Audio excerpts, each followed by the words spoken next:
be careful. There's 3 steps here. We need the initial break. We need the rally back to previous support, which is the 20-day moving average. So we did that. And then we need a break below the 20-day moving average or from that 20-day moving average that takes out the previous lows. We have not done that yet.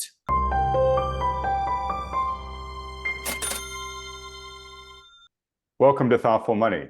I'm Thoughtful Money founder and your host, Adam Taggart, welcoming you back here at the end of another week where we're going to experience the totality of my good friend here, portfolio manager, Lance Roberts. How you doing, Lance? I'm doing great. It's Friday, another week in the bag, and actually had some movement this week. So it's actually kind of interesting. All right, good. Did you notice the little eclipse reference that I let in there with? I saw that. Now, well, did you? Because I heard from the folks in Houston where you live that while you were in the path of totality, it was cloudy. Is that true? Yeah. You didn't. Yeah, it was rainy, overcast. You couldn't really see anything. And honestly, I don't really care. I mean, I was busy working and doing my job. So, yeah, the eclipse came and went, and I presume that the world, didn't end, and Jesus didn't return. So, it's all. I think it turned out all for the best. All right. So you're basically just saying the sun never sets on the workday of Lance Roberts. Of course, does it for you? I mean, not really. Yeah. Although I did actually see a tiny bit of the eclipse. I was traveling that day and going through an airport, not in the path of totality. And there were a bunch of folks there standing, looking up at through one of the windows there at what looked like the sun. And one of the people was kind enough to just sort of hand their special eclipse glasses to me. And yeah, sure enough, it was a partial eclipse. It was really cool. But obviously, I've heard from and seen the photos of everybody that was in totality.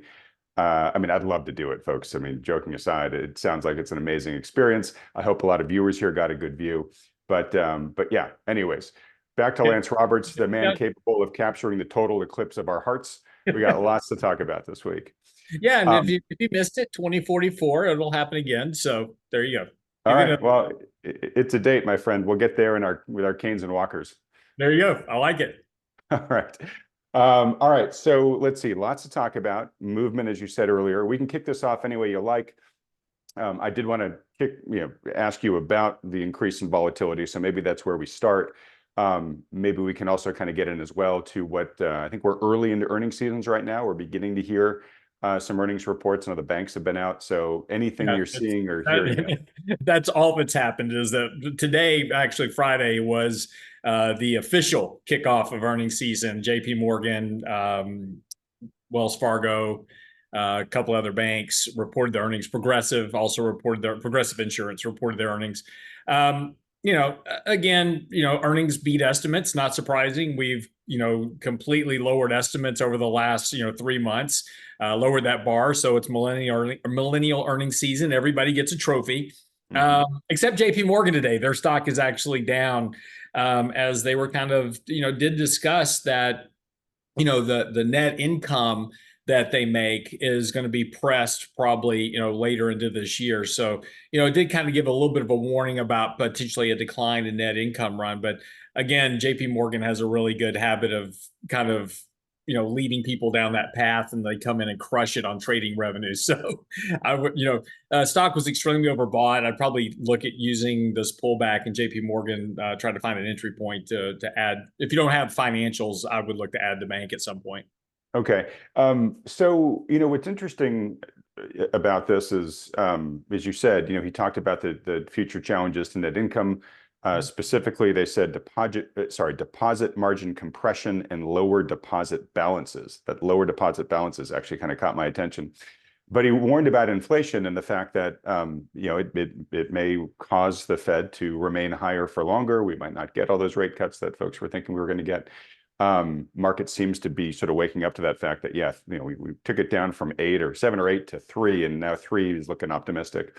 At least for the banking system, is this potentially a sign that, the lag effect may be, beginning to weigh on investors' minds there, which is, hey, the longer that rates stay this high, the more pressure is on the banking system. I mean, we've covered in a lot of previous, videos in the past here, Lance, about, the banking system isn't recovered yet from the rescue that came out last year.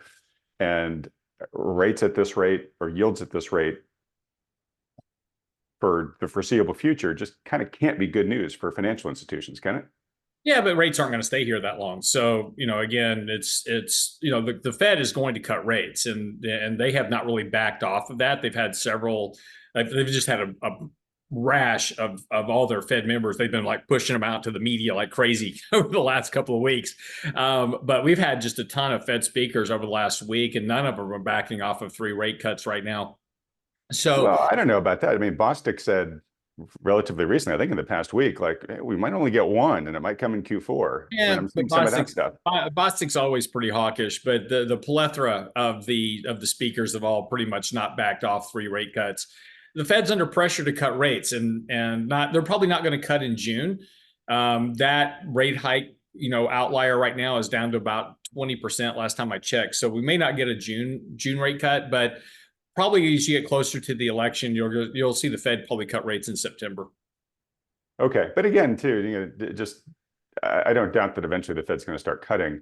The question is will they start cutting enough in time enough to avoid, again, sort of the impact of the lag effect on the banking system, right? I mean, if they go from 5.25 to 475 or whatever, right? Like, I mean, it's still pretty high on a relative basis. I mean, the banks were used to, for the past, 12 years before, having it closer to zero. Right. And again, and we're going to get back there at some point. The question is just, when, and when does that occur? Is it, later this year? Is it next year?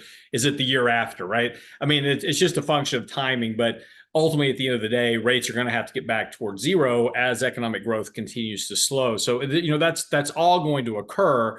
It's just going to take time. And the longer that they stay higher, and to your point, this higher for longer issue, the more pressure that it puts on economic growth and ultimately inflation and activity within the economy. Just, refinancing of houses, an example, have just come to a standstill. Car loans are high, and that's reducing the demand on used cars, as an example. So, that impact of higher rates is working its way through the system. But remember, we just had so much in excess liquidity, pumped into this market, as we talked about before, it's that big pig in the python. It's just taking longer. But if you take a look at what's happening with savings rates, what's happening with, kind of internals to households across the board, we're getting to the end of excess liquidity push where, the impact of higher rates on households is going to matter, and it's going to start mattering a whole lot more as we get towards the end of this year. And the Fed's aware of this, right? I mean, they're aware of that data. And that's why, I've been saying since the beginning of the year, it makes no sense for the Fed to cut rates. Theoretically, if the job of the Fed is to hike rates to quell inflation and to slow economic growth, so you don't have inflation, so you don't have wage spikes, those type of things, then there's no reason for the Fed to cut right now. Employment is still near record lows on the headline right now. Yep. I just put an article last week. I got a request from Newsmax to write an article on the impact of immigration on employment. So I published that. I gave them, I was embargoed for a week to publish it, but I published it today. But, despite, what's happening underneath the surface in employment, unemployment rates are very low, right? Jobless claims are extremely low. If you take a look at, the overall inflation rate, right, it's still, at 3.5% right now. So, that's not near the 2% level. So in theory, if the Fed is correct, there's absolutely no reason for the Fed to be cutting rates at all. In fact, they should be, thinking about maybe I need to hike a little bit more. But this isn't really about that. It's, the Fed knows that the banks are running out of liquidity. That's, the liquidity threat is the bigger issue for the Fed. And that's why they'll cut rates, later this year, and probably much more aggressive about it next year. So I totally get the logic. What's interesting is I was talking with David Stockman a few weeks ago on this program, and we talked, he's talking about the deformation of all the stimulus, and we brought up the pig and the python analogy. But then he talked about how, everything works with a lag, right? So the past couple of years, we've been seeing the lag effect of all that stimulus, keeping everything, elevated and raging, keeping the partier going much longer than folks expected it could. But then, of course, we've had, these rate hikes, we've had QT, we've drained the R reverse repo program, all that stuff. And he's saying, yeah, there's going to be a lag effect from all that too. So imagine we stuff this massive pig in the python, which he agrees with you, Lance, that it's almost all out here. But then after that, we shoved like a big pill of Ozempic in the python, which is working its way through. So we're going to have a much skinnier python eventually than we had at the start, right? Yep. Yeah. Just buy more Eli Lilly, right? I mean, now we're giving it to pythons. So, all right.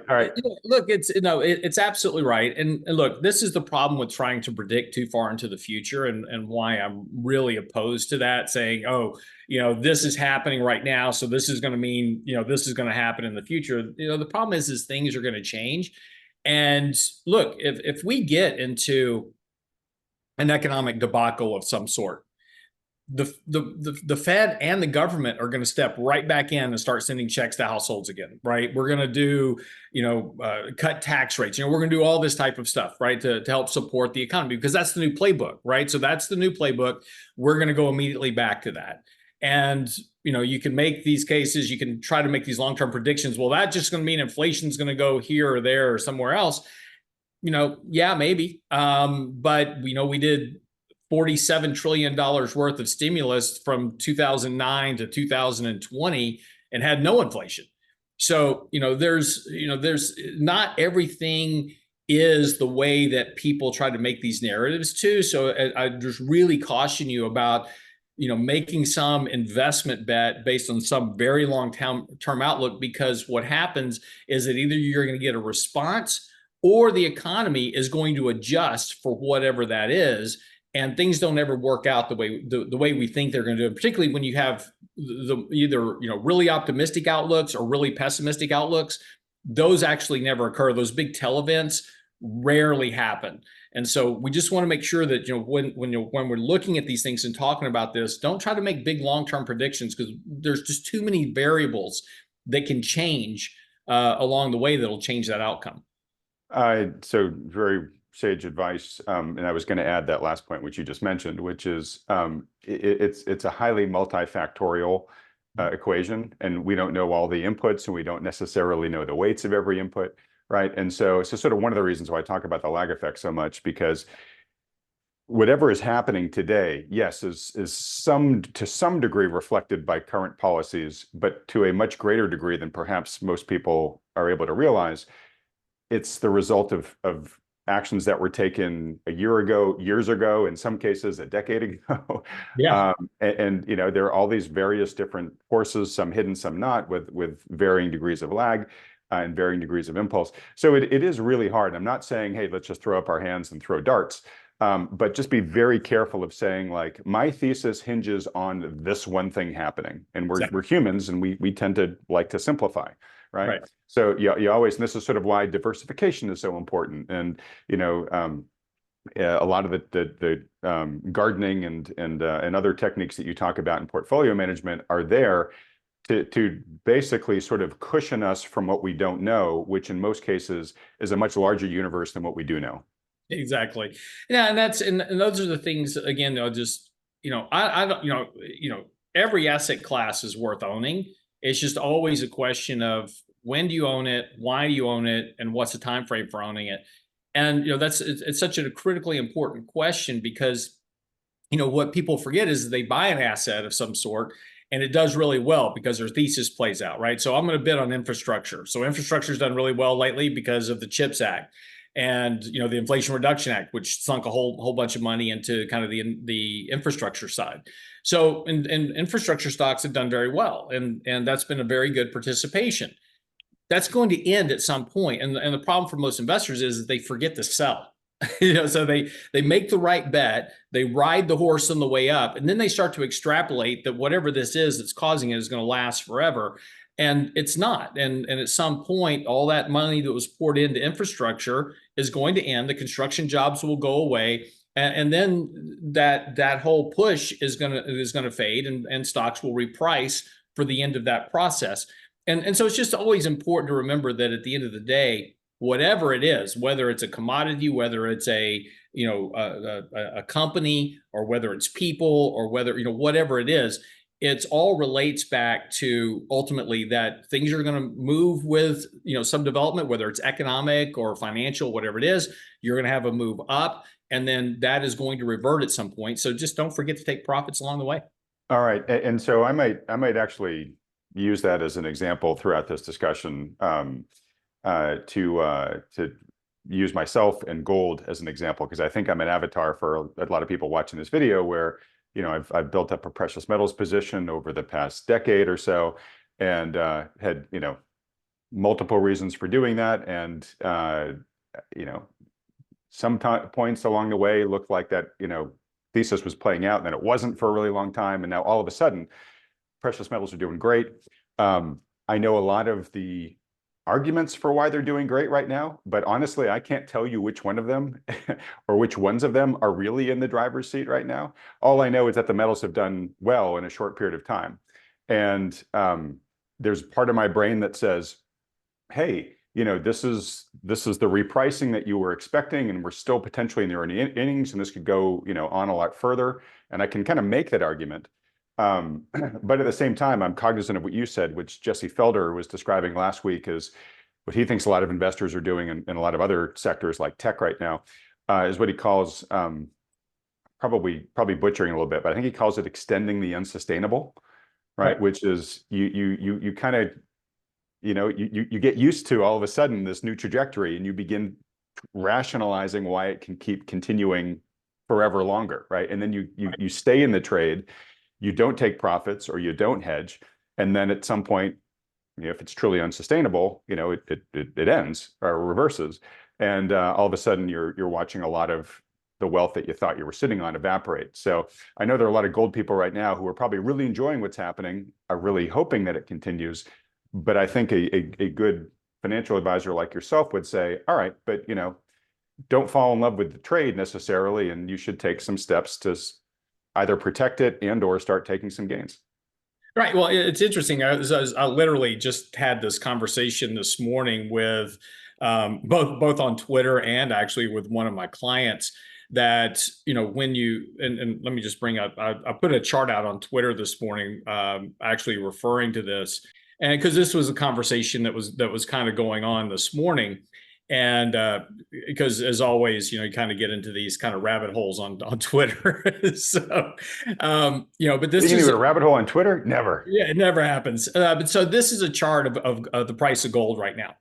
And so let me it's a little bit confusing. I've got lots of lines on here for a reason. So just let me explain it to you. Just hang on a second. And then there's some narrative that goes behind this. So the top chart is relative strength. The middle chart is the price of gold versus 2 and 3 standard deviations of its 200-day moving average. And the bottom is the distance that the price is above the 200-day moving average. And so the horizontal lines, the red horizontal lines, are across previous, the peaks where we are now versus previous peaks. And so you'll see that we've obviously broken out. We had a long consolidation from 2021 through 2024. You had a long consolidation in gold prices. And what's interesting about this is, remember, gold was supposed to be a hedge for inflation. It actually went down when inflation went up 9%. So it didn't really hedge you against inflation. So this is, kind of one of those, theories that we should set aside now and say, okay, well, gold, and I'm going to explain to you why gold isn't a hedge for inflation here in a second as well. It's also not a preservation of capital. But the gold has now made this very nice rise. It is now as deviated as it's ever been from previous peaks on the rally. Its relative strength is now at extremely overbought levels, and it's more than 4 standard deviations above its moving average. Now, that doesn't mean, none of that means that the price of gold can't go up this week, next week, the week after that, the next month. It sounds like NVIDIA. Yeah, it doesn't mean it can't. It does not mean that it can't do that. But what it does tell you is that historically, you should take, and this was my post out this morning. If you take a look at the tweet on the upper right, it says gold's finally having its shining moment. Just remember to take profits. What people forget is we get all wrapped up in this bullish narrative and we forget to take some profits. So today is a good example. We have a portfolio that we run, which we call an all-weather portfolio for our clients. that has gold in it. And so we're trimming back on some of those gold holdings. They've had a huge run. We've got a nice gain in them.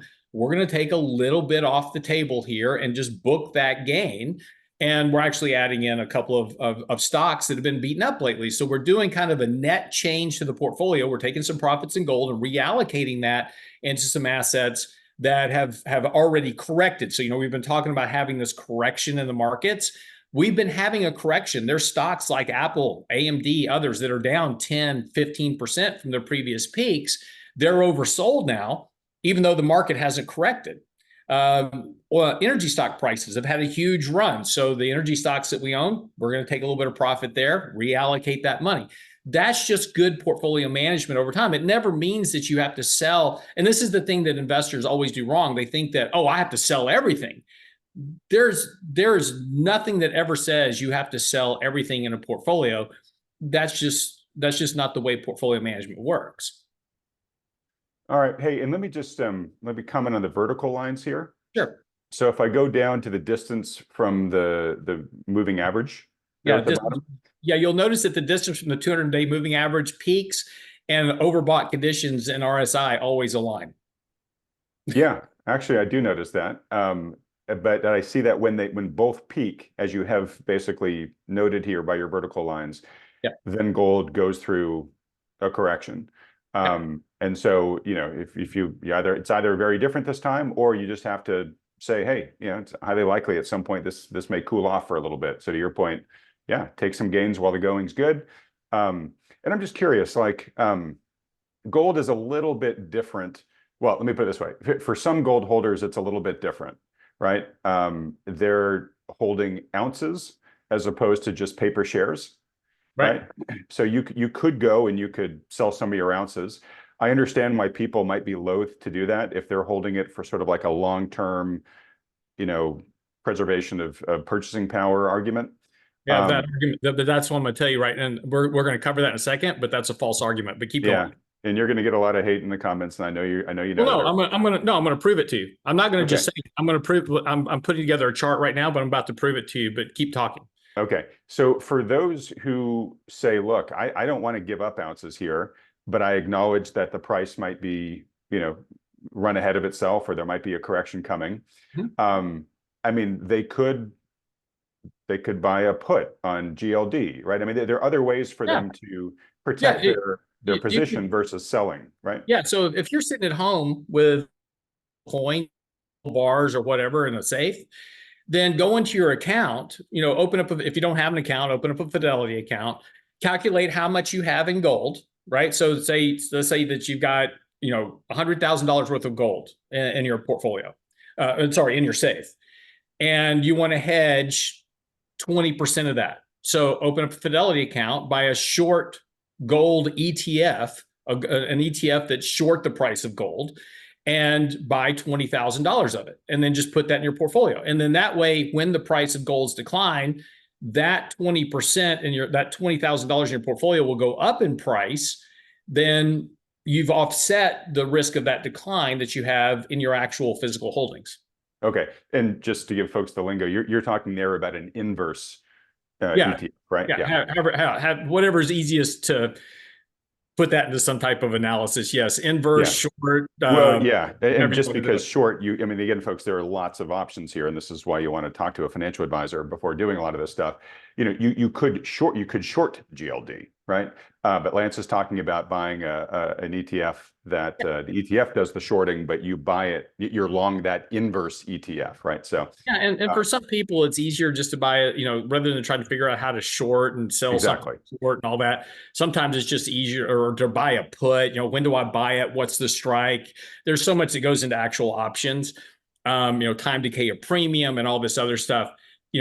That's why sometimes just buying a short ETF, make your life simple. I mean, the goal is just to provide a hedge. That's, all you're trying to do is lock in some of this great gain that you've got lately, so that you just don't give it all back up.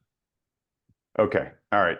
I can keep talking, but if you're ready to give me one more second. I'm almost there. Okay. I Well, did because I did this analysis, like I said, for a client this morning because he emailed me, talking. It was just interesting, just totally coincidental. Everybody's looking at this now because it's just, it's in the headlines now. And whenever gold does something like this, you get a rash of, kind of all types of commentary coming out. But sure. but let's go back and talk about the very basic premise of what you said a second ago. And this is the important part. You said, well, I own gold for a preservation of my purchasing power. Okay.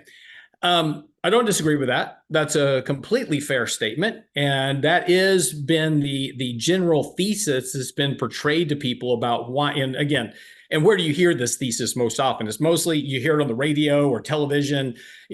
Economic doom is coming. Preserve the price of your the value of your money by buying gold. Call us today at Dewey, Cheatham and Howe gold dealers, and using an old Three Stooges term. But we're the gold dealer, so call us so we can sell you the gold that you need to protect your portfolio. And you'll notice this: it's always the people that are selling gold to you that are giving you this analysis. But let's talk about, this is thoughtful money, right? So let's be a little bit thoughtful here and talk about why. I'm still sharing my screen, right? So you watch me build. Yep, we see it. So the whole time I've been talking, I thought I was hiding myself, but so I was building this chart anyway. So let's talk about, first of all, if we worry about the chart too much, let's just talk about why let's talk about preservation of capital and gold and all this stuff that we talk about. So, back in the 1900s, if I had a block of gold, I could go to the bank and I could hand the bank my gold and they would give me currency in the exact amount, because gold was back, the dollar was backed by gold back then. Yeah, so it was called the gold window. Like you literally could go up to a window at the bank with your banknotes and they would give you gold. Yeah. Or vice versa. I could go up with my banknotes and I could trade it for gold. Mm-hmm. Well, and look, lots of reasons why, but we're no longer on a gold standard.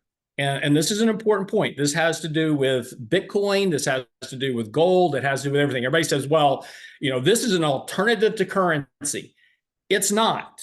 Gold is not a currency. And this is why it's not a currency. In order for something to be a currency, it has to be accepted for trade. So if you want to go down and buy a cup of coffee, I can take that worthless fiat $1 bill that I've got in my wallet. Well, it'd take 5 of them, but I could go down to Starbucks and I can trade that worthless fiat currency for a Starbucks coffee. If I walked into Starbucks, unless there's a really astute barista behind the bar, I hand them a brick of gold and I say, here's my brick of gold. Can I have a cup of coffee? They're going to say, sure. They're going to keep your brick of gold and give you a cup of coffee. And you're going to go, well, where's my change? And they go, well, I can't give you change, right? So you've got to sit there and shave off enough of your gold bar and hand it to them and assuming they'll still accept it. The point is that you can't use gold or Bitcoin right now, and maybe in the future this will change, but right now you cannot use it to purchase goods or services. You've got to convert it back into a dollar before you can use it, right? And so if we think about, protecting our capital, so now let's say, okay, I want to protect the purchasing power of my capital in the future because I need to make sure that my $1 million that I have in the bank for my retirement is going to be there for me in 10 years, 20 years, 30 years. And for most people, our investing time horizon between the time we really start investing and when we die is about 50 years. So over that time frame, I need to make sure my money has a relative purchasing power to provide the life and goods and services that I need. So I need to pay for utilities. I need to pay for all that. So if I invested, all my money in gold 50 years ago, yes, it's done good. It has risen in price. It's up 1,250%. So I have 1,250% more dollars today than I did back in 1950. But if I invested it in the S&P 500, I'm up 5,750%. So which one? Now I've got to convert both of these back to dollars. I can't go spend an S&P 500 index. If I want to spend the money in the index, I've got to go sell it, convert it to cash, and then go buy something. Same thing with gold. If I want to buy something with it today, I've got to go sell it, convert it to cash, and buy it. So which one was a better hedge for inflation and purchasing power over time? Yeah. All right. Yeah. No, right. The chart makes the case. You're right. Right. So this, and again, now please don't go running off the rail and think I'm abusing you for owning gold. I'm not. We own gold. We have a portfolio that owns gold in it. So all I'm doing is just telling you why a lot of these narratives that are given to you are false. Let's talk about the one other one real quick, which is the end of the world scenario. End of the world comes, EMP bomb drops in the middle of the US. Adam can't do a show anymore because YouTube doesn't work. You know, it's the end of the world as we know it. And so everybody says, well, you better have gold if the end of the world comes. Well, that was probably true 100 years ago, because 100 years ago, people knew how to farm. They knew how to build their own house. They knew how to manage their life in an economy that had none of the benefits that we have today. Those skills are lost on most people. So you may be sitting at home right now with a bunch of gold in your safe, which is great. And if the end of the world comes tomorrow, you're probably going to be dead in a week because you don't know how to build your own medicine. You don't know how to raise your own food. And again, I know there's a few of your listeners out there that do, right? There's people who have taken this. I'm one of them. Mm-hmm. I know how to raise my own food. I know how to make my own medicines. I have a stockpile. Words. I have an armory in my house. You have an investment in lead, is what you're saying. Yes, I have an investment in lead, and I know how to use them. I spent 40 years of my life in martial arts, so I can defend myself not only in hand-to-hand combat, but a whole variety of weapons. I've done all kinds of training with armaments. So if you come to my house, you're gonna lose, right? That's my point. And in a world where the world shuts down, it doesn't matter how much gold you have if you're not alive to spend it or use it or to barter with it, what else. And for most people, that is going to be the reality of it. You may have the gold, and then some guy's going to show up at your house that knows how to use armaments, and he's going to take your gold from you. And so that's narrative. Look, and if we get to that point, none of this other stuff is going to matter. We're going to be in for a fight of our life. And again, if you take a look at some of these television shows that are out there, and like they'll talk about, well, you know, there's a really great show on Netflix, and it's a perfect example of this. I don't know if you've seen it yet, Adam. It's called The Three Body Problem. Yep. Okay, have you watched it? I have. Okay, I don't want to spoil it, so I'm not going to say anything. But in about the fifth or sixth episode, there's an announcement. I'm not going to say anything about what the announcement is. You know what it's about, Adam. Mm-hmm, I do. But they make this announcement. They say there's going to be a problem in 400 years. The world goes absolutely nuts. They're rioting in the streets. This is a problem that's not going to show up for 400 years. And they know it's a definitive timeline. It's going to take exactly 400 years for this problem to occur. But yet everybody starts rioting and killing each other and everything else. So the point is that in the event of some type of EMP blast, whatever it is, and these things are very realistic that they can happen, the world is going to devolve into its most basic instinct. So if you own gold, it's fantastic, but you better also make an investment in how to preserve your family and preserve your way of life in that event, if that's your thesis of owning gold. Okay, well, now that you have thoroughly freaked everybody out, so I want to acknowledge first the chart, which I think is a good counter argument for, hey, as long as the world works the way in which it does, it's fine if you own precious metals. And like I said, I do, and I probably have a higher percentage than most people. It is as long as the world works the way that it does, there are good reasons to own it, but it may not be the best purchasing power protector as measured in the fiat currencies that we currently transact in. Right.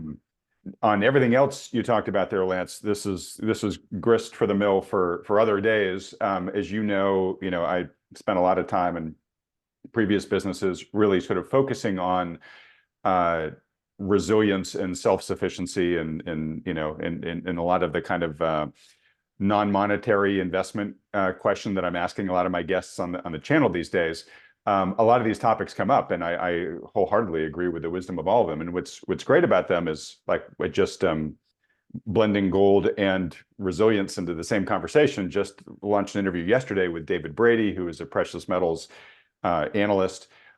But his bit of life advice at the end was, hey, learn how to, grow your own food. There's nothing like, eating a tomato that you've just pulled out of your garden, right, a minute before, right? And it tastes better and it's healthier and you get all these health benefits.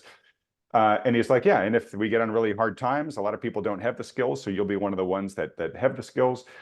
But it's one of these things that, like, hey, even if the status quo continues for the rest of our lives, you're never going to regret that investment of your time and effort. You're never going to be like, why did I start eating healthier, right? Why did I give my kids better food? Why did I spend more time out in nature? Exactly. Yeah, And all these.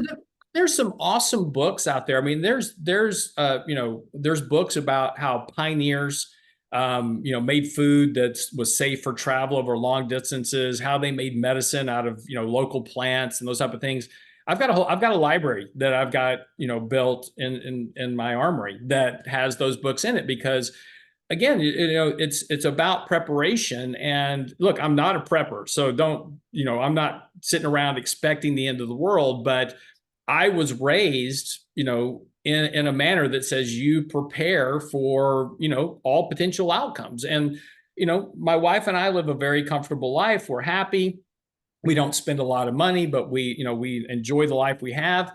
But, there's a lot of craziness that's going on in the world today that didn't exist just 10 years ago, right? Just 10 years ago, we didn't have a lot of the craziness that's going on right now. So to not be prepared, to just assume that, everything's going to be fine, which it probably is. If you put this on a bell curve, as we talked about before, we talk about possibilities versus probabilities. We're talking about those two tail events that are sitting out there, those 1 in 500 year type events that, that are really those dire outcomes that you have. And again, nobody wants that. Just because I'm prepared for that tail event doesn't mean that I want it to happen. It's a terrible outcome. It's, it's going to devastate the lives of your children. Their ability to prosper in life is going to be gone. I mean, this is the worst. To be hoping for that type of an outcome, something wrong with you, right? Because it's not good for anybody.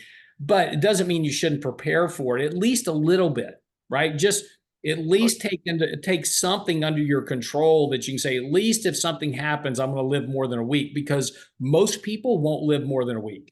All right. So, folks, I promise we're going to get back to the markets in just a second here. But kind of my wrapping up point on this is, yes, you're talking about the concept of why we have fire insurance on our homes, right? You're not rooting for your home to burn down, right? But you remodel.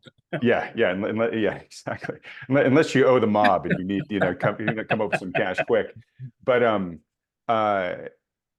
you do it because it's a prudent, investment of a small amount of your money and energy, but to protect against a much worse, but hopefully very low probability bad event. And like I said, I spent a fair amount of the past decade, championing self-sufficiency and resiliency for all the reasons that you mentioned.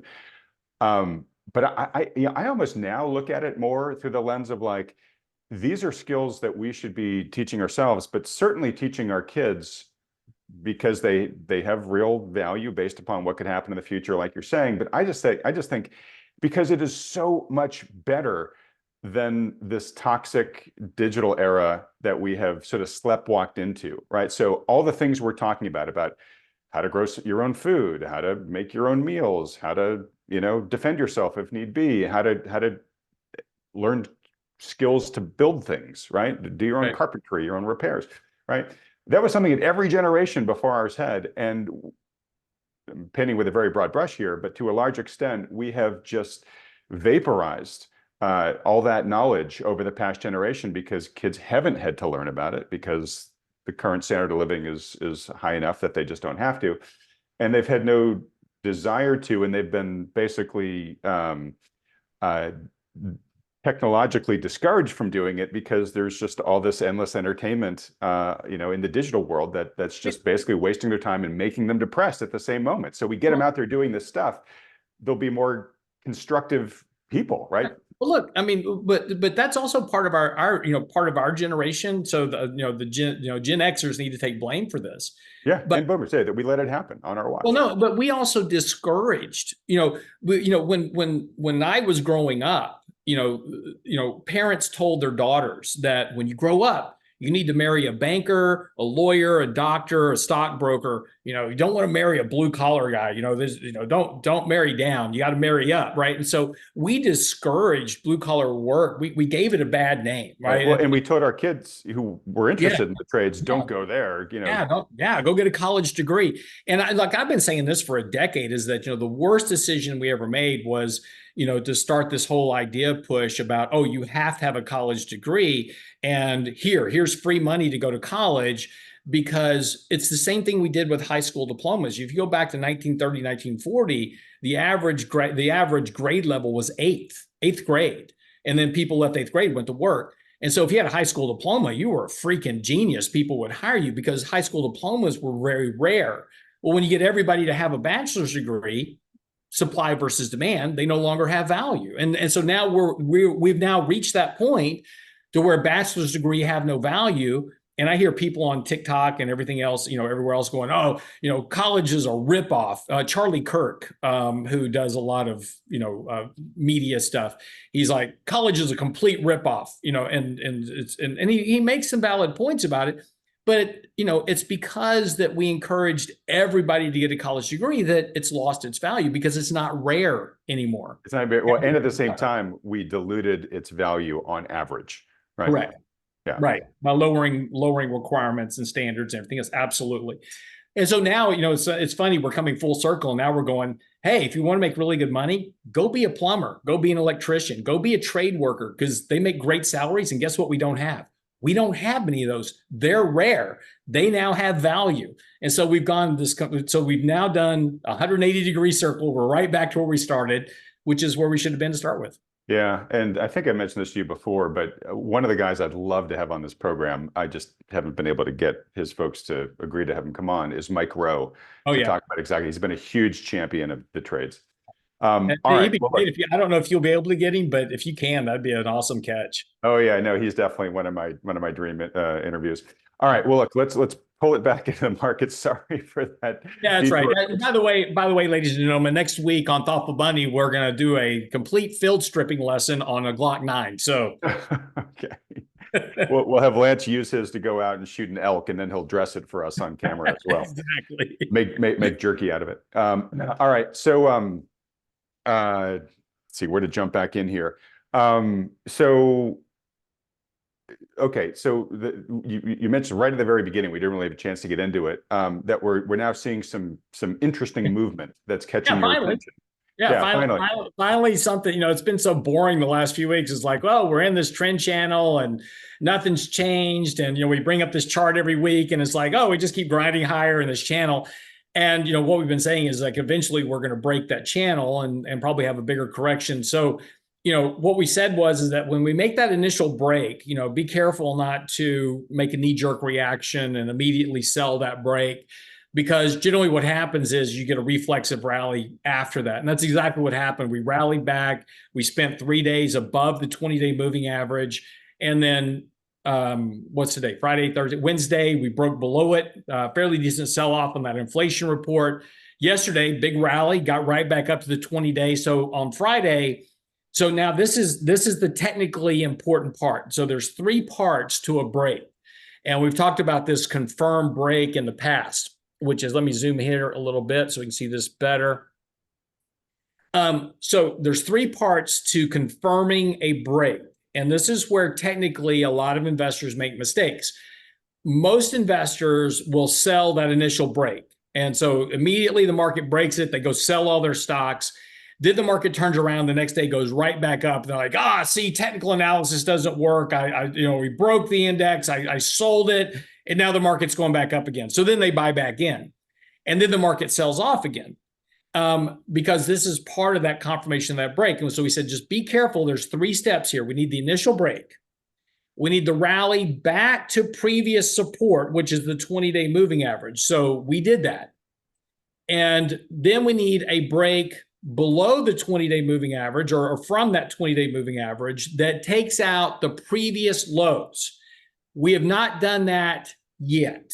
So as of Friday, we failed at the 20-day. We had a test of the 20-day moving average on Thursday, failed on Friday, but we did not close below the close of last Thursday. So we have not technically confirmed the break just yet. And the markets are starting to get a little bit oversold here. So this is where we've got to be a little bit patient. You look at your portfolio, it's like, oh my gosh, I'm losing money. I need to sell. Look, you've had a great rally here. You may give up 1 or 2% on the overall market. That's okay. If the market's just consolidating along this kind of topping process, and we just do a consolidation that's sideways, which we've done previously, and then the market takes off higher, then you're going to be fine. If we do, and look, there's certainly some indications here that we may be forming a top. As you can see here, this previous trend in this blue channel was just very defined, and it was kind of running along this 45-degree angle. And over the last couple of weeks, we've kind of created this more of like a rounded top at this point. So we kind of see the pricing beginning to curve over here a bit. And that's what you would expect to see at the beginning of a correctional process. That's where we are. And what we need to do is make sure and confirm that before it happens. Let's zoom back here real quick, and let's take a look at the market last year. So if we take a look, so this is March, April, May, June, July of last year, when we were having that similar AI chase, right? Everybody was just, AI, it's going to the moon, it's going to change the world, generative AI, all this.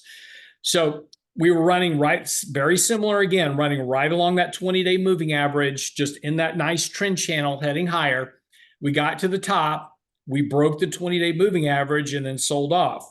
And so that's what we're kind of looking for here. We're looking to see if we get a similar kind of topping process that sells off. Now, just because the market sells off here, and you miss it, that's okay, because what the market will give you is it'll give you an opportunity to reduce exposure again. So, you sell a little bit here, the market goes down, gets oversold, you get this kind of rally that fails. But that's where, you can take a little bit more off the table as the market continues through whatever correction process it's going to be.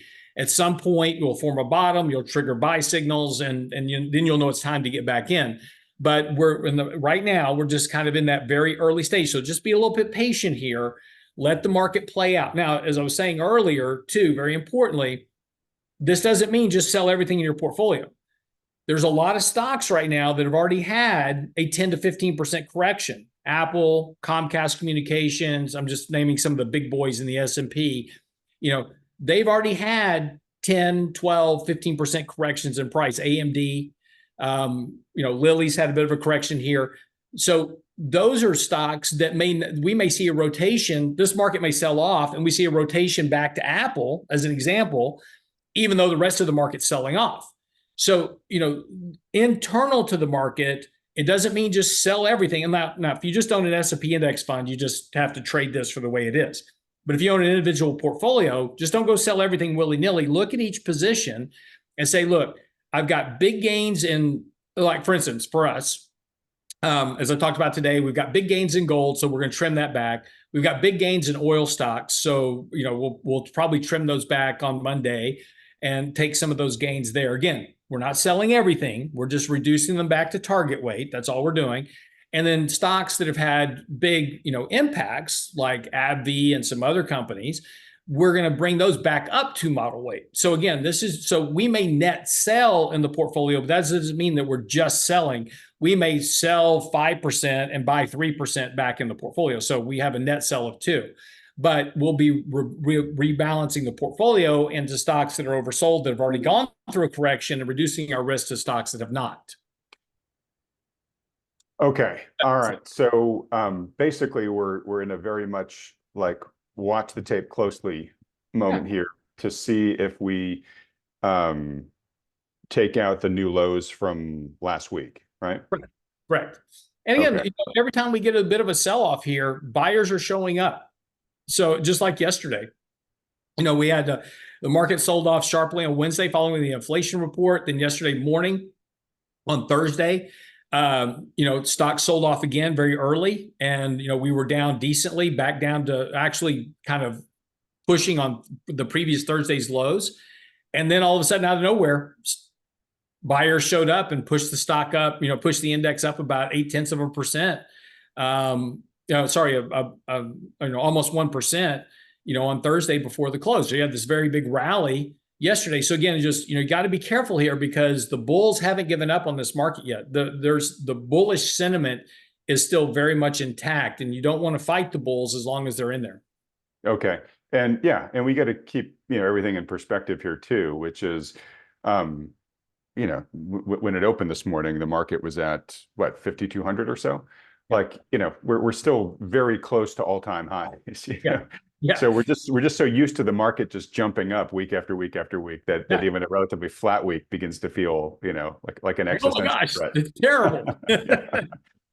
All right. Well, look, I do want to ask you about sort of the current level of speculation that still may be in the market, the current stretched valuations that we still have, kind of how stretched is the rubber band? It looks like, some of the extreme extension is maybe being released a little here, and we're wondering, what's going to happen next.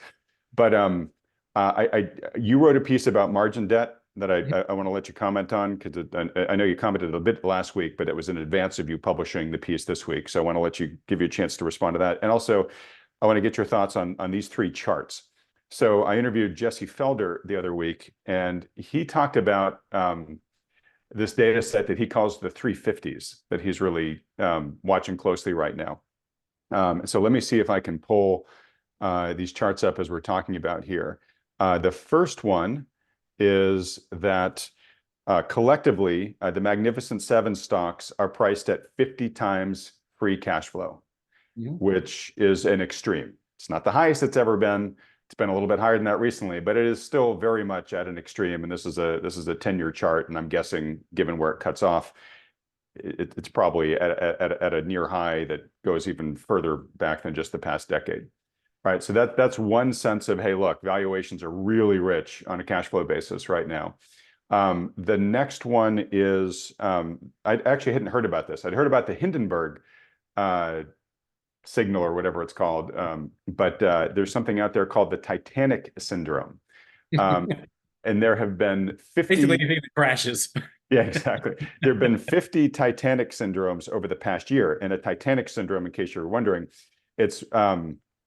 that when the market reaches a new high in the past 7 sessions, and then suddenly more stocks hit 52-week lows than 52-week highs, what this basically just shows is no matter what the index itself is doing, individual stocks are starting to peak.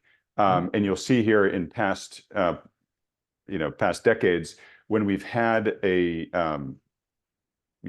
big swarm of Titanic syndromes like this, and that's what's measured here by the red charts here, that those have all occurred at market peaks, right? And so we're now seeing another flurry like this.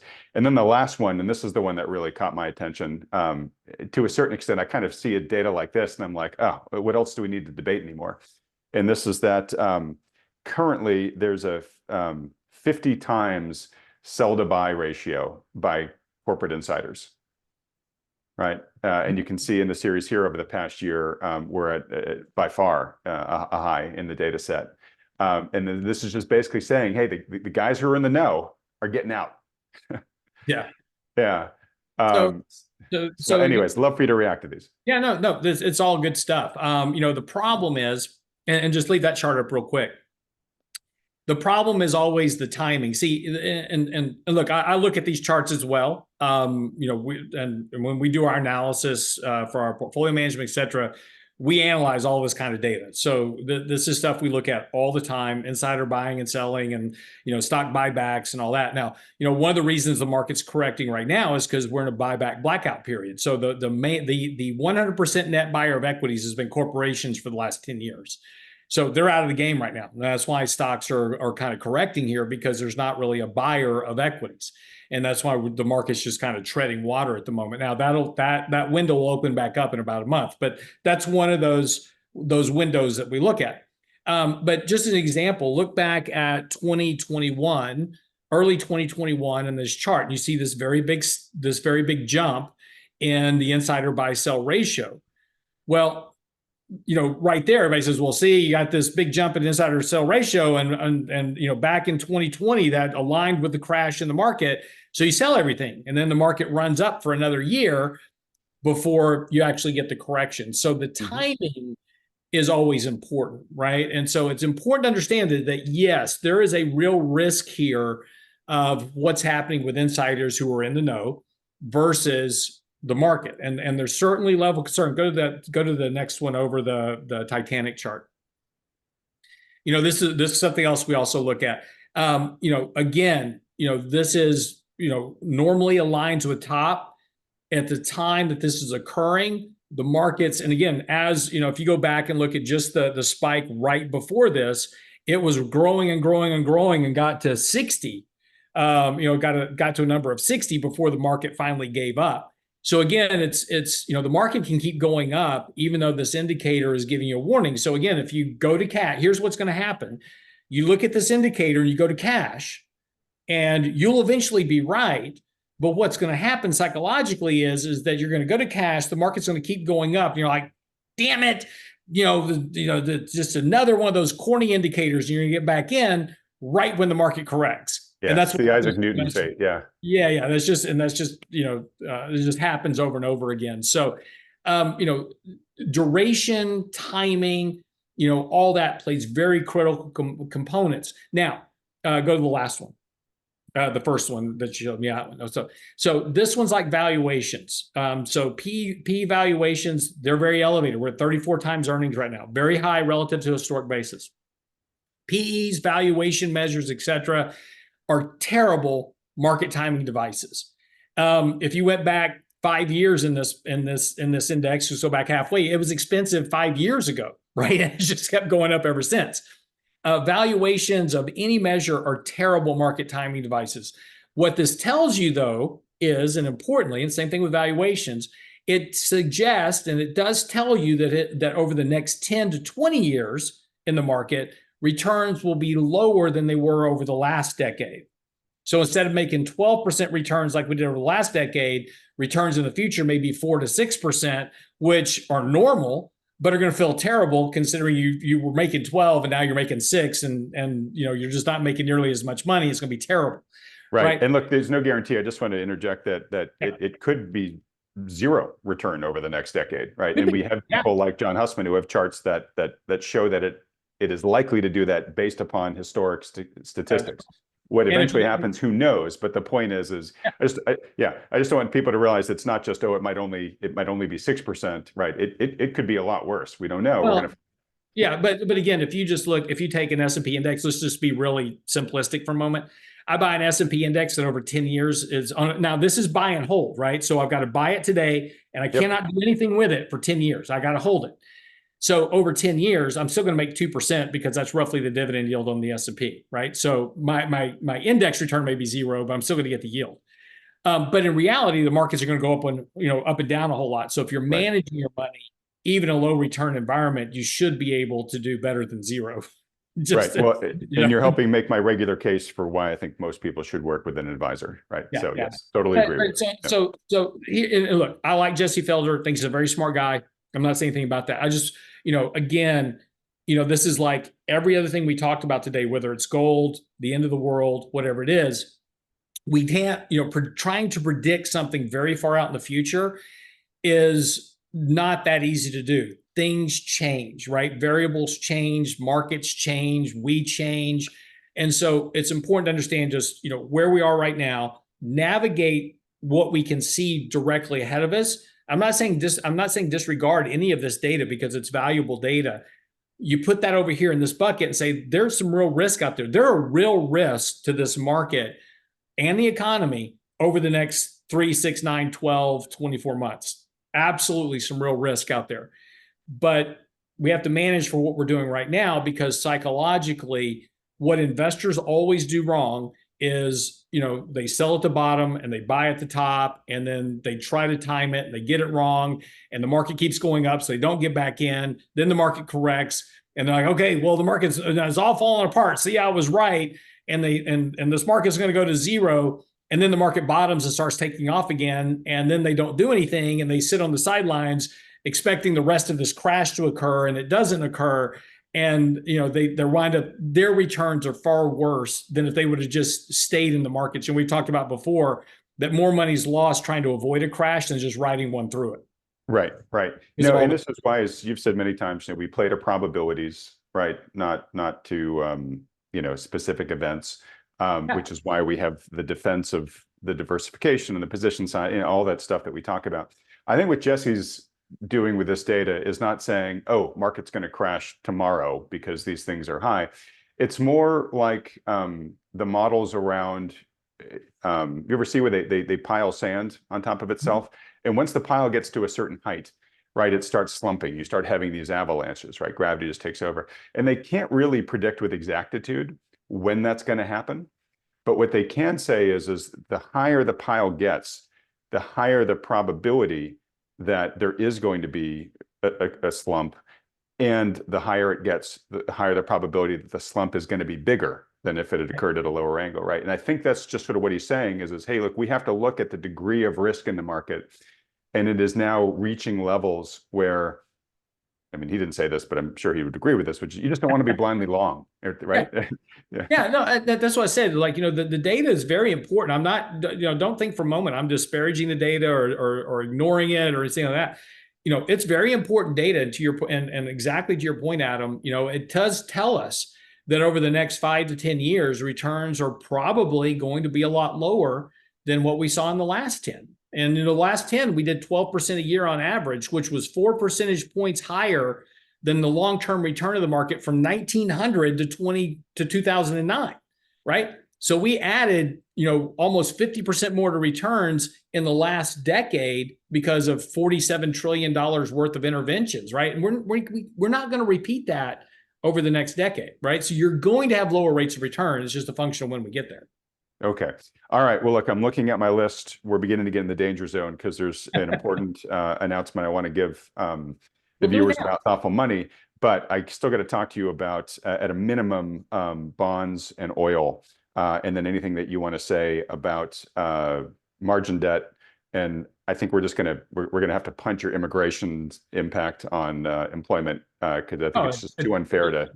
Well, no, if I wrote this article for Newsmax on immigration and employment, and it turned out to be very interesting, right? Because as I was digging into the data, I really didn't know what to expect out of the data. And, I think it's a very unbiased article. We look at kind of both sides of the equation. Just go to the website, realinvestmentadvice.com. It's right on the top of the Insights tab. You'll see it, but we go through a lot of data, and there's also some studies in there from Brookings Institution, comments from CNBC and others. So it's not just my view, but talking about how this immigration, everybody's like, well, how is employment and the economy doing so well? And we can tie it back, and the data supports a tie back to this immigration we've got coming into the country. Okay. So is the punchline essentially that a lot of these jobs that are getting counted are jobs that are being worked by people that have come across the border, maybe because they're undocumented, they're not being reflected as much as such in the data, but they are coming up as jobs, and that's why everything is looking better than maybe head scratchers like me think.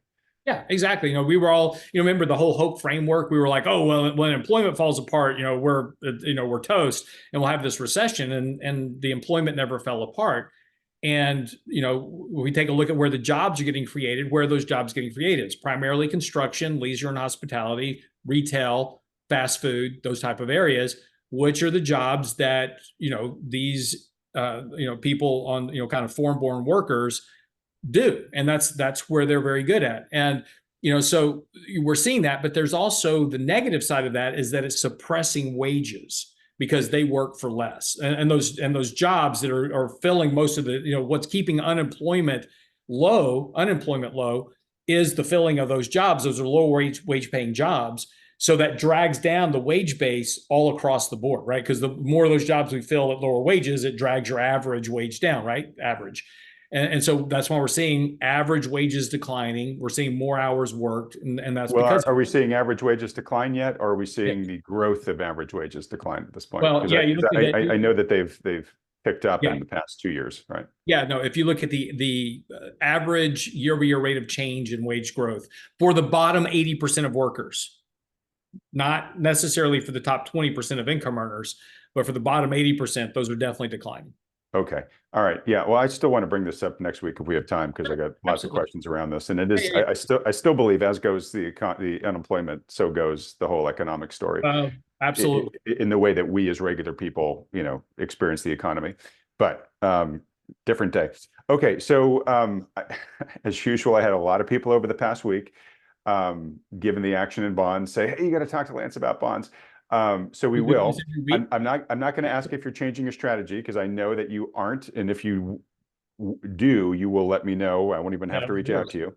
Yeah. But the truth is that bond yields have moved a lot in the past week. So what do you have to say about that? Nothing different. We talked about this last week. Bonds are a function of inflation, economic growth, and Right. wages. And So for a second, let's not right. talk as an investment standpoint. Let's just talk about impact on the economy. If we enter into kind of a higher for longer area with higher interest rates, what impact, if any, do you think that's going to have on the economy over the rest of this year? Well, look, you got an economy that's leveraged with debt. So if you're going to maintain higher interest rates, at this level or higher, your economy can't withstand that, right? Because you're issuing a ton of debt to support government spending. That's interest service on that debt's going up. The household has higher interest expenses, which is detracting from their disposable income. So they're having to take on more credit card debt to fill the gap. Those credit card rates are at the highest level on record. What's going on with the housing market already, which is a whole nother issue that is going to continue to work its way through the system. But so yeah, you just can't sustain with as much debt as we have in the system. You can't sustain these levels of rates indefinitely. You're gonna have the economic environment will suffer from higher rates. It's as you would expect it would, right? Because it's a function of money getting detracted from productive investments into debt service, which is non-productive. So, I know probably many folks are sick of me beating my lag effect drum, and sometimes it has felt lonely out here. But I mean, again, for the reasons you just mentioned, this is why I keep beating it, right? Which is the longer that we stay at these higher interest rates, cost of capital, it's like turning up the gravitational force, right, on the economy, and that it just pulls things down even harder. And at some point, that has to matter and materialize. And to be honest, the longer that it takes to express itself in the economy, Lance, the more worried I am about the duration of this lag effect when it finally arrives, right? That like, no matter what they do in response to it, it may take not just quarters, but now maybe a year, several years to kind of, get the plane flying back up again once it starts heading down. So who knows? But that's again, this is one of the reasons why I keep beating this drum. But right there, though, I think that's an important comment, because this is why the Fed is talking about cutting rates, because they know, right? Look, they're 400 PhDs walking around the halls, right? That's working on this data. So they know that if inflation is going to head towards 2, and go take a look. If you don't believe me, go take a look at rental income, and take a look at home prices as a function of that. And that is, has declined sharply, and there's a lag to CPI catching up with that. 44% of CPI is made up of homeowners equivalent rent. So there is no way that inflation is not going to fall over the next 6 to 12 months as it catches up, because of the lag between the reported data of rents and how it shows up in CPI. There's a lag there of about 6 months. So over the next 6 months, inflation is going to decline because the largest component of CPI is going to decline. The Fed knows this. And so they're saying, if I don't cut rates and inflation goes below 2%, then I'm back in trouble, because now I'm going to have to cut rates even more to try to get economic activity back up. So the slowing of economic activity, they can see that coming clearly, and it is. And you can see that in all the data.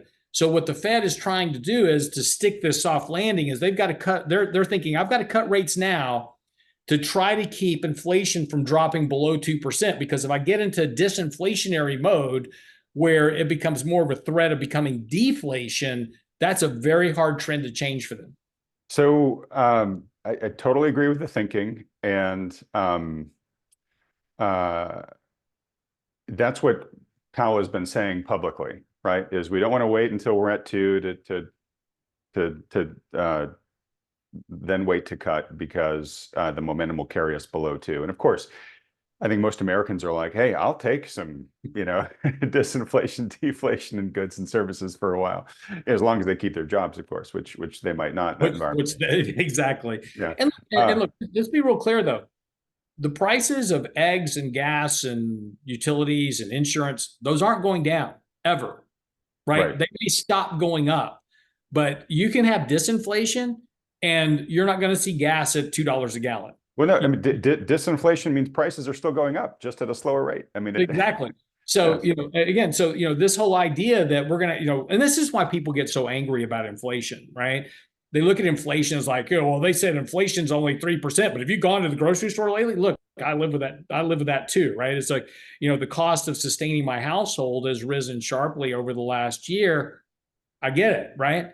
And that's why people are so angry. And look, but this isn't new, right? In 2008, Bill Dudley got fried by a news reporter because Bill Dudley says, well, look, when you talk about CPI, the price of an iPad has gone down, but its quality has gone way up. So there is no inflation. And the reporter yells out, well, yeah, well, you can't eat an iPad, right? So yeah. And so, this is why people have always been angry about CPI. Let me give a good example of this. You live up in the Northeast, your inflation rate in March was about 1.2%. If you live in California, where Adam is, his inflation rate was 3.6%. In Texas, it was 3.4%. So, when you're trying to come up with an inflation rate that encompasses the whole country, it's impossible. So if you live in California, you're going, no, inflation's not that. I mean, it costs me a bunch to live in California because y'all have a lot of bad policies and you're paying for that. Got my $34 BLT. Yeah, exactly. There you go. In Texas, we've got problems here, right? And so our inflation's higher. It's like, well, this is that inflation rate's wrong. And it's okay that you think it. Here's the most important part about this. Set aside your personal emotions about inflation and what you see at home. It doesn't matter. What we're talking about is what matters to the market, right? In this environment, right? We're talking about what matters to stock prices, what matters to your money. All that matters is the unemployment rate. Whether you believe it or not, it is what it is. And that's what the market works off of. CPI, doesn't matter what you think. It's what the market looks at. It's what the market operates off of. So whatever indicator it is that you don't agree with, it doesn't matter. You can have your own personal opinions. Doesn't matter. What you need to realize is that if I'm investing in the markets, I just need to understand what that number says, whether I agree with it or not, and how does it impact the market? Because that's what the markets operate off of. And all the other narratives, chunk them out the window because they're useless. Okay, so here's where I'm going with this, which is I understand the RIA bond strategy, right? Yep. Which basically is, hey, we think inflation is going to come down, right? It's not a thing. It's pretty much economically guaranteed. Okay, well, but we calculate that inflation is going to come down and that yields will come down to match. Right now, the market seems to think that inflation is going to be stickier and a bigger problem. And as it's worrying about that, right, and we know it's worrying about it because yields are going up, the price of oil is beginning to creep back towards $90 a barrel, right? And, thrown into the mix as well is the geopolitical risks. The latest one this week is that, Iran may actually start going kinetic on a certain level. Hopefully not, but could. Lots of near-term news headline risk. Right. So, so the market right now is not convinced that inflation is going to be tamed, right? Yeah. Market looks day to day. They don't look month to month, year to year. They don't look. Well, I mean, a lot of bond investors. You have to remember. No. What's Wall Street driven by? Wall Street is driven by computer algorithms on a day-to-day basis. So what moves something from one day to the next has nothing to do with fundamentals. If the market operated on fundamentals, Nvidia wouldn't be trading at 35 times sales, right? Right. So it has nothing to, so what the market does from one day to the next, and 1 week to the next, 1 month to the next, doesn't mean anything. So if that's your focus, right? So let's separate this out. So if you own bonds right now and your focus is, am I going to make money over the next week or month or quarter? You need to sell your bonds today, because what's going to drive that is going to be short-term inflation, economic risk, Iran risk, whatever. Look, what's happening in Iran and Israel, they're rattling their sabers that will go away in a month. That headline will not be around in a month when we're talking on this show. It'll be over. Because nobody wants World War III. At the end of the day, it all sounds great, but nobody really wants that. Not even Iran, right? Because they will not be around in that event. So they all know, look, everybody knows this, right? It's great to rattle sabers and puff up your chest and make these claims, but at the end of the day, this will all die out. So again, when we're talking about a fundamental view and we're saying, look, we know what drives yields over time. Unlike the stock market, the bond market is extremely driven by fundamentals. That's just the way it works. But from one day to the next, doesn't matter. So if your trade is very short term, say 6 months or less, then it's very possible that we could see yields on 10-year Treasury move up to 4.8% sometimes here. That's well within our range of dynamics. 4 to 4.8 is our range for this year. So yeah, we can certainly see interest rates move higher. Your bond price is going to go down. So sell it and go to cash and throw your money in the stock market. You may do better in the short term. But again, you're trading, right? You're speculating, you're trading, and there's nothing wrong with that. I know a ton of people that trade the markets from day to day, and they do fine. So if that's your duration, if that's your view, then day trade and manage your risk based on technicals. If your view is longer term, then you've got to start building in some fundamental factors and give yourself a range of outcomes that you deal with. So it's just how you choose to manage your money. But managing your money is always about duration risk. It's always about fundamental risk. And it's always about technical risk. Duration risk is the most important thing. If you're trying to buy something, say my view is a 10-year view, but you're trying to trade it every day, you've got a duration mismatch, right? That's a good point. Yep. Right. Yeah. Check in with it, but don't. Yeah, you'll get completely wanged around by your emotions if you're looking at a very long-term bet like that on a day-to-day basis. Okay, so I asked you the question that way, and I think you answered it well, because you had just said, hey, it doesn't matter what you think, it's what the market is thinking that drives the action in the near term. So and look, I made a statement, and I'd love for you to clarify it if you think differently, but I made a statement that bond yields are going up because the market's getting more worried about inflation.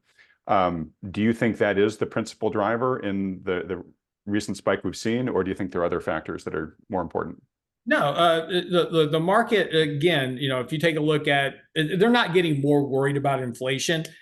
It's just, again, knee-jerk reactions. We get a whole bunch of traders that are short. So here, give me a good example, right? So on Tuesday, we saw a very big push into people basically betting that the inflation was going to come in weaker than expected. They thought that inflation would come in at a 0.2 or a 0.1 and come in weaker, and we were going to have a weaker print. So we saw a bunch of people piling in to the bond trade on the night before. Well, when the inflation came in hotter, they had immediately unwind those positions because they're trading, right? That's their whole bet. And they're basically leveraged long either through options bets or they're leveraged in their long positions. So they have to immediately unwind that because, again, they're hedge funds or they're banks, whatever they are. And so they're all based on what their trading revenue is at the end of the month. So it's very short term.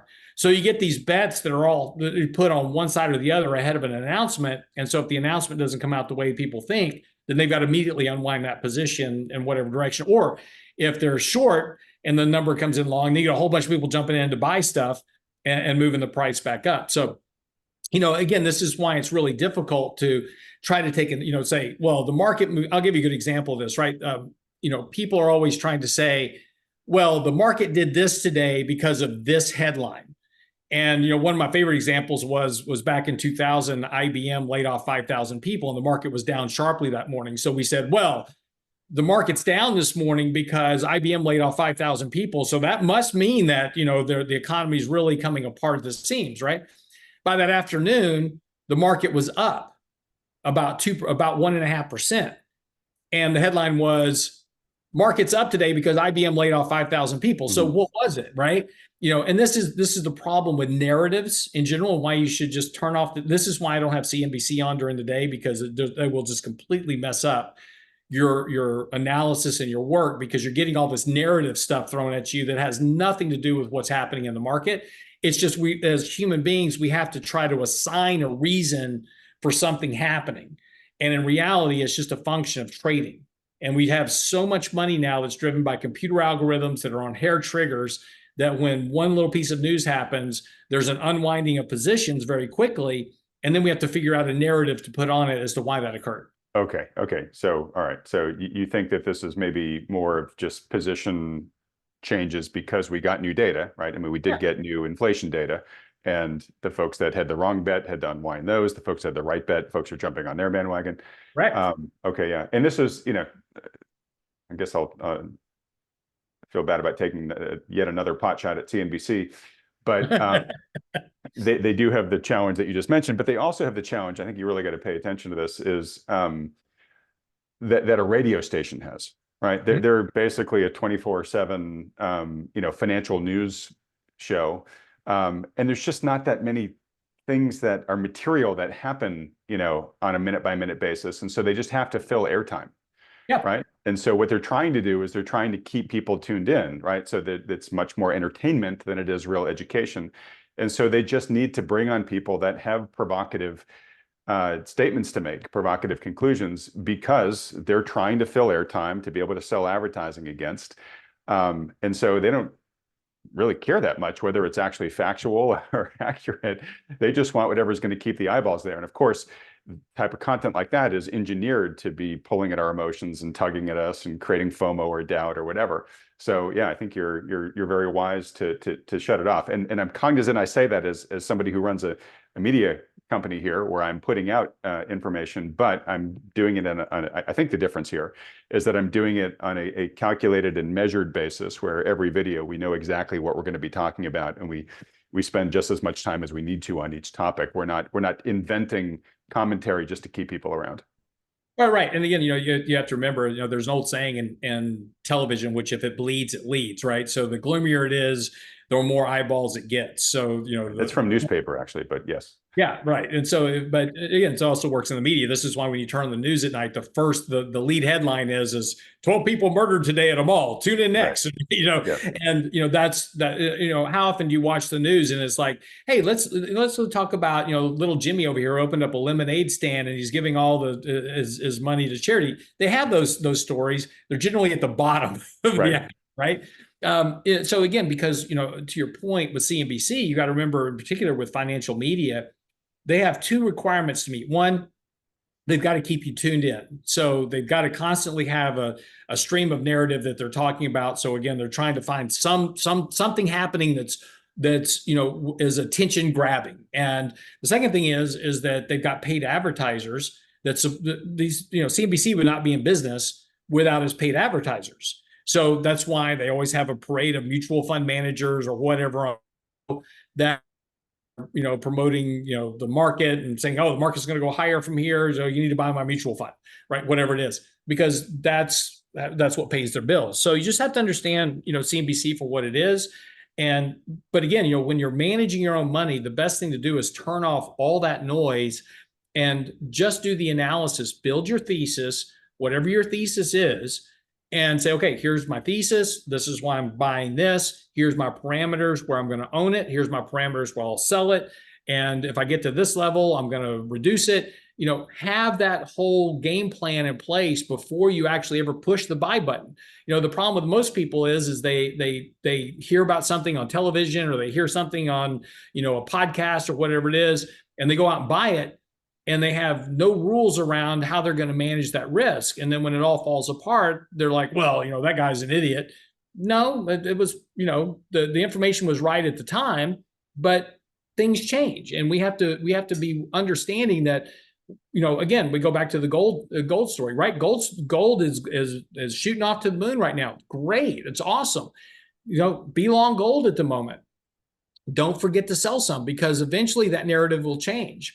And it's, the dollar's rising along with gold. Normally there's a very high negative correlation between gold and the dollars. The dollar weakens, gold goes up. They're both going up together. So one of them's wrong. There's a huge divergence between gold and real rates. One of them's wrong. Don't know who it is yet, but we know that one of those two is wrong. And so at some point, either gold's going to correct in price or real rates are going to correct. Gold's going to correct or the dollar's going to fall. We don't know which one it's going to be, but so you have to at least have that in your toolbox to say, I need to pay attention to these different items that have a direct non-corollary effect on the price of gold over time, or whatever it is, whether it's energy prices or stock markets, whatever it is. Have that understanding and turn off the media, because that's not going to help you. All right, I'm gonna start wrapping it up here, but last point on this, which is and we're going to get to your trades too, by the way. But we've talked about how in business, despite how many entrepreneurs think when they first get into it, thinking, oh, if I build the better mousetrap, the world's going to beat a path to my door. But it's much more like getting the product right is only about 20% of the equation.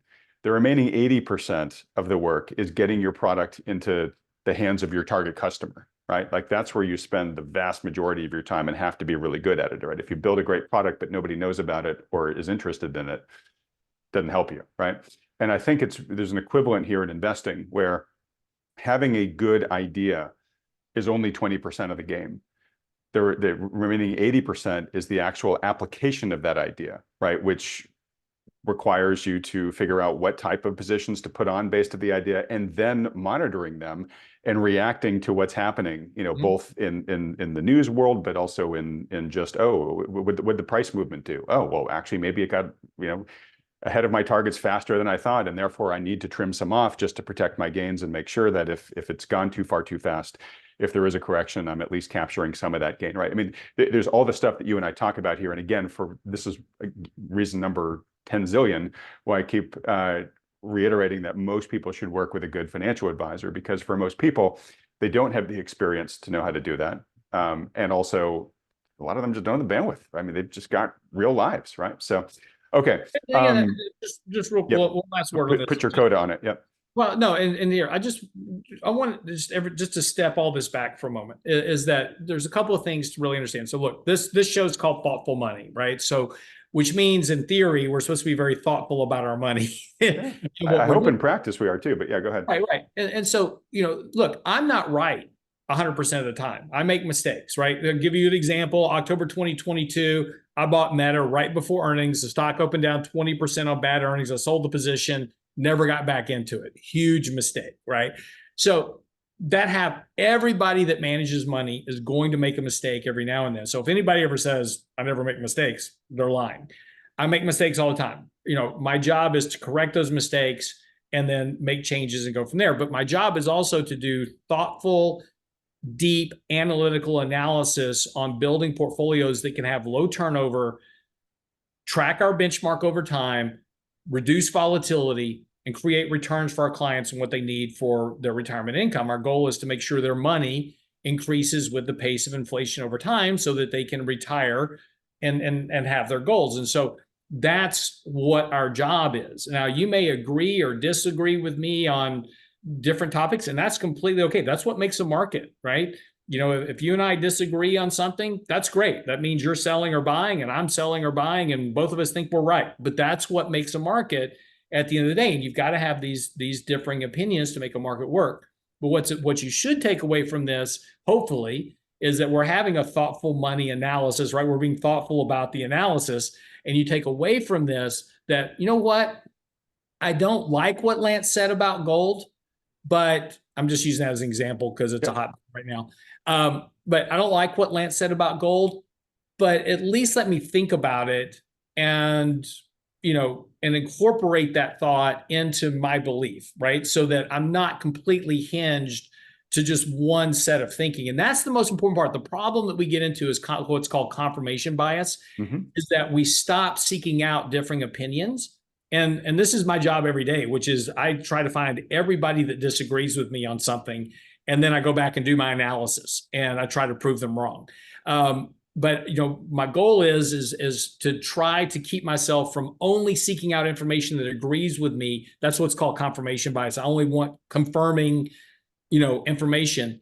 And what happens is that when something starts going up, it's great. We all get excited. Gold's a good example of this. When it starts going down, we're going to start making a whole bunch of excuses why it should be going back up. And then you're going to wind up giving up all of your gains. And then you're going to, try to figure out how to get yourself out of that hole going forward again. This is why some people have been locked up in gold for, 10 years. It didn't go anywhere for 10 years. Finally, it's making some money. Awesome. Don't forget to take some profits, right? That's managing money. All right, great. Yeah, and your point about taking, opposing arguments into consideration. I'm blanking on who said it, but they said that's the sign of an intelligent mind, right? To be able to hold two differing ideas in your brain at the same time, and weigh each and pick and choose, eventually which elements of both that you may want to incorporate into your final decision making. All right. Well, look, that's actually a good segue into the update that I want to give folks here. So I've given a little bit of mention of this before, but we're launching a new service here at Thoughtful Money on our Substack to our premium Substack members. So the brand promise of Thoughtful Money is to bring you the best thinking of the top minds from recognized experts in money in the markets, which we do every week on this program. A lot of these people that I interview, they have their own services, newsletters, Substacks, analysis that they do that they make available to their own premium customers. And so what I've invited them to do is to provide an example of their work, a recent example of their work that they think is particularly notable, for me to share with the Thoughtful Money audience that I have. I can't share it with the general public, obviously, because it's their private premium work, but they have given me the permission to share it with the Thoughtful Money's premium Substack subscribers. So if you sign up to our Substack, and I'll tell you how to do that in just a second, and upgrade to premium, going forward, this will eventually be a weekly service, and I'm going to try to start it on a weekly basis, but it might take a few weeks to fully ramp up to full steam. I will be sharing the premium, a premium report from one of the many analysts that you see here on Thoughtful Money. So been a ton of interest in this so far. I'll tell you the folks that have already said, yes, I'm in.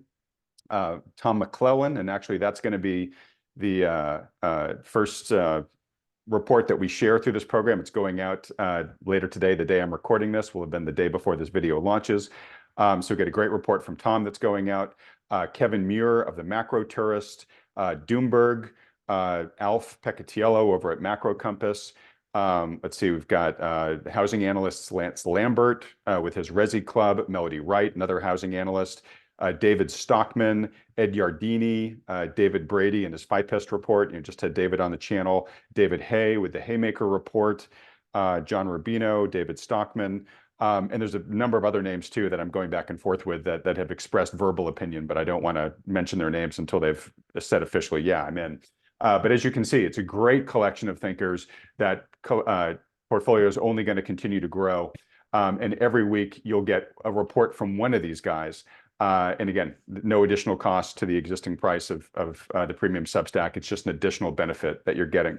So, all right, let me just take 2 seconds here and remind people how to engage with Thoughtful Money. So obviously, if you're watching this channel here, you're watching this video, you're familiar with the YouTube channel.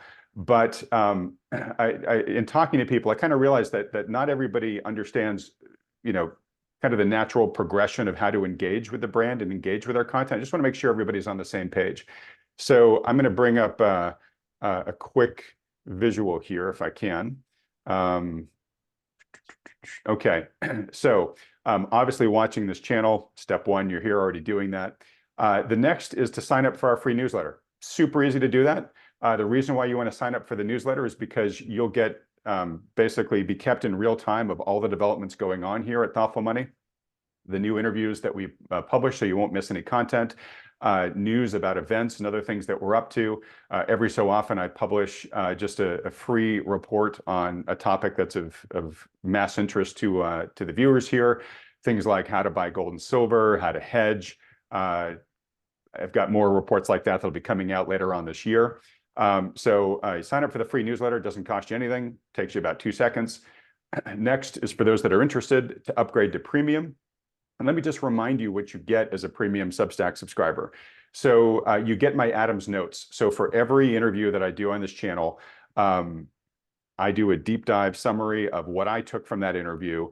It starts now. We've past month or so, we've started an executive summary to it. So if you're really busy, you can just bang through all the bullet points of the key points that I took away, or you can get the deeper write-up. But basically that allows you to watch these interviews without having to furiously take notes, because you know you're going to get mine afterwards. Or if you're just too busy that you don't have time to actually watch the full video, you can watch those notes. So again, those are my Cliff Notes versions. We call them Adams notes. You get exclusive content. So there's videos that are only available to the premium Substack subscribers. There's a lot of interactive stuff that we record live. A good example of that is my reaction videos with Axel Merck after the FOMC minutes come out and Fed Chair Jerome Powell has finished his press conference. We get Axel on. We do a quick reaction video to that, and then we field questions from the audience, and that audience is made up of our premium Substack subscribers. We're going to be doing that going forward more often with our Ask Anything sessions with our financial advisors. Those are going to start back up. So you get special content as well. You get VIP discounts. So like, for example, when we just did our conference last month, premium subscribers got a $50 discount off of that. So, you know, you use that discount a couple of times, it more than pays for what your annual subscriber fee is to be a premium subscriber. And then now you get the macro pass, which is what I'm calling that service, where you're getting the free reports every week from the increasing faculty of experts that we have on this channel. So hopefully you can see, folks, we just keep trying to add more and more value without changing the price. The price is $15 a month. It's less than 50 cents a day.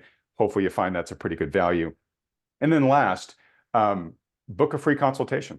And again, you know, main reason why I do the consultations that have made that kind of the bedrock of this channel is because, as I say all the time, for the reasons that Lance and I have talked about already kind of ad nauseum in this particular video, is I think most people don't have the experience or the appetite or the confidence to feel like they're being good stewards of their money. And in many cases, they feel vulnerable and want to have good help. But a lot of people are, you know, feeling kind of at sea.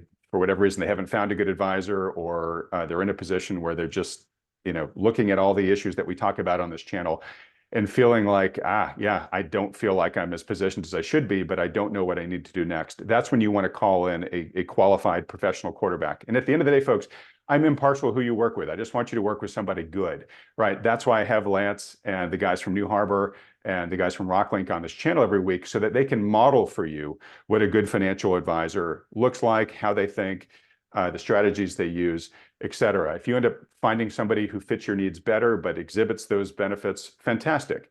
But I know, hearing from a lot of folks, that it's a challenge to find somebody like that. So why not schedule a free consultation with one of the financial advisors that we have here and at least get their feedback?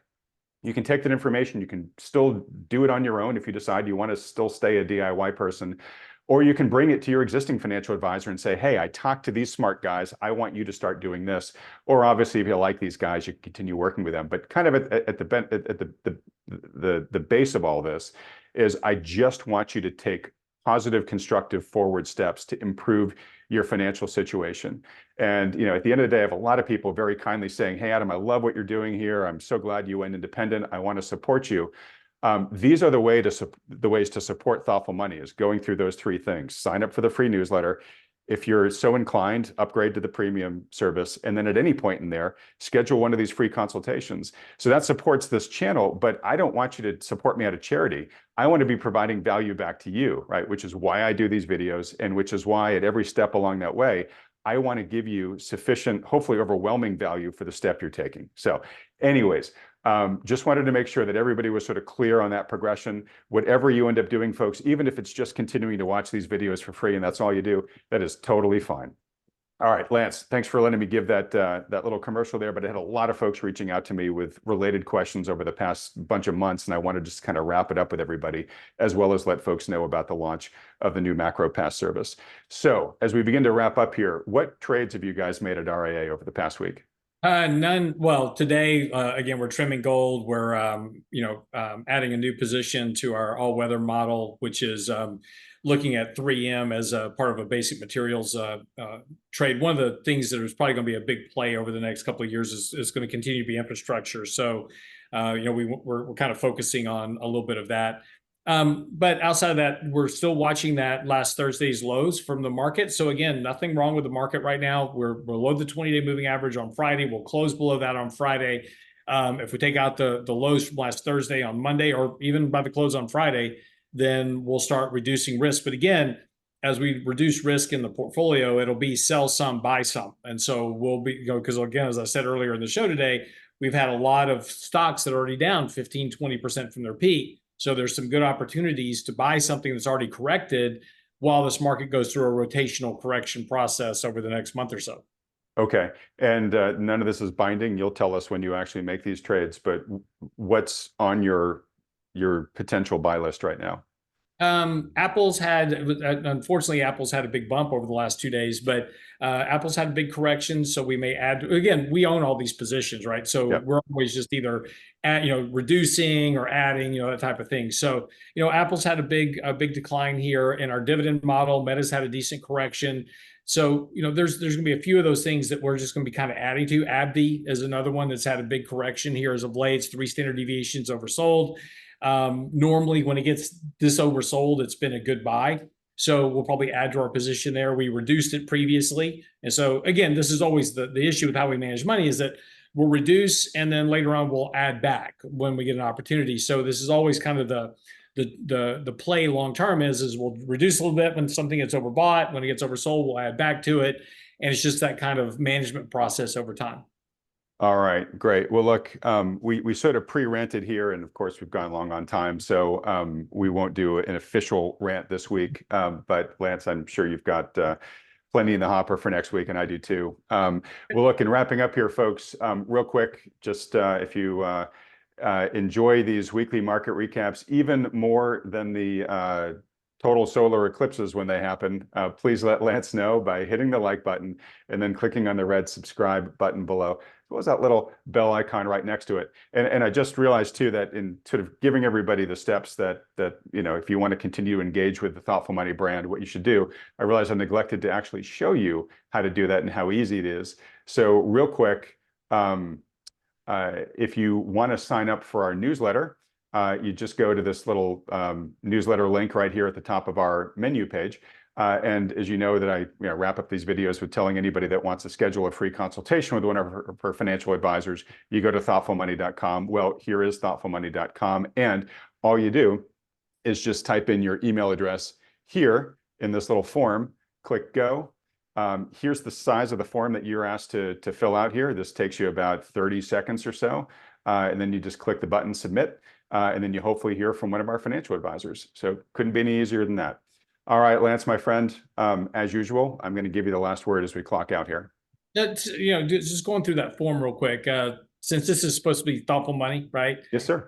Next week, let's make a note to talk about if you're 25, 27 years old, no kids, let's talk about what you should be doing with your money.